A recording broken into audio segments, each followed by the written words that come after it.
Hey everybody, it's been a minute since I've updated you on the 4000 build, and that's what I'm doing today. It is hot.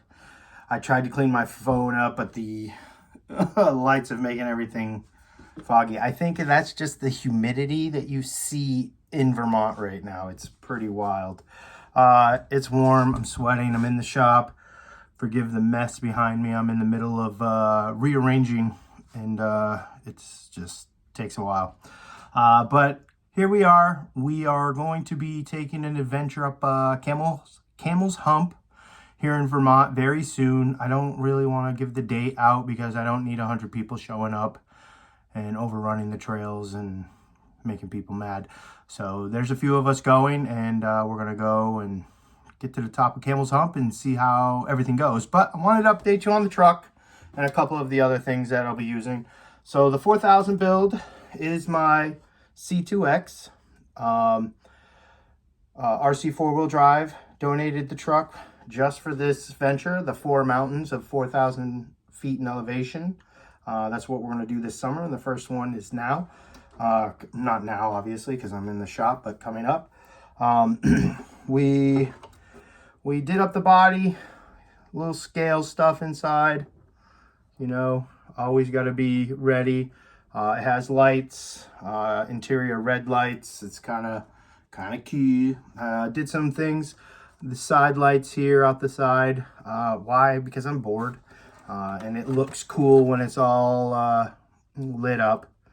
But nothing fancy. Just ready to go. Got all the sponsors on there for the event.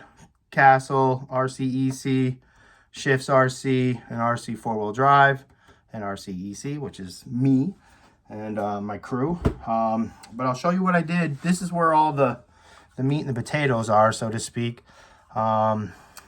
This is sand ramps right here. These are BPC. These are what we used at the 48-hour challenge when we were doing 48-hour straight mountain climbings at Bolton. These things were awesome and helped out a ton.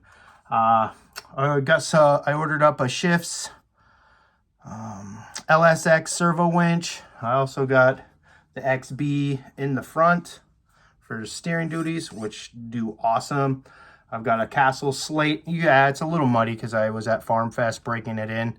A Slate, it's the, what RPMs? It's the 1406 2280 kV. I believe that's what this Slate motor is. Everything's stock. I got Proline shocks in there. The I think they call their scale comps or whatever. I don't know. They're awesome. Dual rate springs. They've been holding up really well with the testing we've been doing. We got the Castle X2, Micro X2 in there. It's awesome. Works really well. Got the RC four-wheel drive ready to run. Receiver and transmitter. I wanted to go that route just for simplicity purposes. Everything works as it should, runs well, handled the mud well, handles the rocks well, drives straight. Lots of steering with this truck. I had to dial it back because the wider tires were hitting and rubbing on the shocks and the links. Other than that, CNC custom wheels, Pitbull, what are these? Pitbull XORs? Yeah, the XORs. But it's a pretty solid platform. I'm not sure about the weight yet. I'd say we're around 5 pounds, if that. It's hefty, but not so hefty that it's like feels like you're picking up a tank. But that's the truck in all its glory. Thank you guys. Thank you RC four-wheel drive for the truck, Shifts for the servos, Castle for the electronics, CNC Custom for the gorgeous wheels. All right, so that's the truck. We'll see how it does. I'm excited to throw it up the mountain. I've been on this mountain before with an old build similar to this, actually, when I went through the older pictures. But the other one was more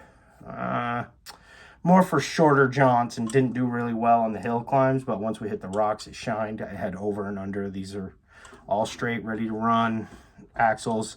I am bringing backup stuff, bringing a ton of equipment to come with this. I'm only bringing one RC. not bringing a dual, you know, pack RC. So I'm going to set this down right now. And we'll get into what I am bringing for my pack. Been working on my carry-all RC bag. This thing has been, you know, perfect for every big event I do and any long trek I have to take. This is the bad boy that I take. I'm going to fill it with batteries, tools, replacement parts, drive shafts, just in case, servos, just in case, servo horns. It's going to be loaded up and full of water. I'm going to get my CamelBak. I'm going to stuff that into the big bag section here so I can have water all the time. I think that's what I used on the 48-hour challenge as well.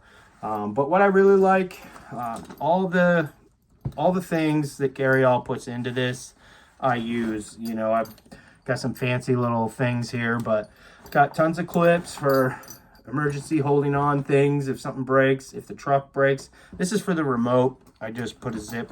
Some remotes have a place you can just lock on, but I put a zip tie onto my remotes and then I just clip it to this. So if it gets, I need to drop it, it goes out of the way. I'm pretty pumped about that.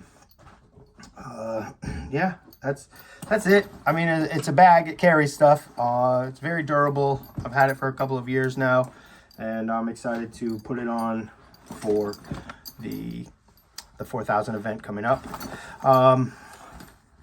Yeah, it's awesome. I don't know what I've got in here right now. I don't know if I've emptied it out. I'm pretty sure I have. Oh yeah, I got the little case, you know, so when you're working on it, a little magnetic case. I don't need that in there because I'm not using a Hobbywing. But I have not gone through it. I'm going to go through it and get it all situated. It's got a nice little pouch for your tools, so if you don't have a pouch, you can just slide those in there. They got little places for your Allen wrenches. But yeah, 2 outers, 1 middle.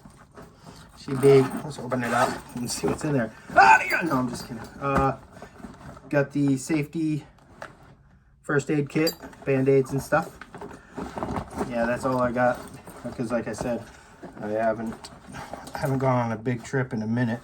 But yeah, that's it, man. I'm excited to get this used. I always carry some rope, some extra rings, because you never know. I've been hiking, I've been out and doing, you know, survival stuff for a while in my utes. So I like to just have stuff. Even if I don't use it, it looks cool and it is purposeful. Maybe we'll have to take one apart to get our trucks up and over something. Who knows? But that's it, you guys. I am packing up. I'm getting everything ready. Oh, yeah, I wanted to do one more thing, show you guys one more thing. My friend John Sullivan, he's got a 3D printer now, and he's going nuts. He has done these little tabs that go on my XT60. Green, that means it's ready to go. It's charged. And oh, when it's dead, it's red. See? Oh, yeah. So there are these, which I think are awesome because you're not thinking, or if someone's going through and trying to grab your stuff, they'll see what's charged and what's not charged. I think that's a cool idea and a cool concept. Thank you, Sully, for getting those to me. But that's it, you guys. I'm not going to bore you with chit chat. I'll update you with a video when I'm done climbing the mountain, and we'll talk about how it went and how the truck did, how I did, because I'm out of shape. I'm 50 years old. Or is it this? How I don't know, because it's reverse. Yeah, whatever. Just in case. All right, we'll talk to you later.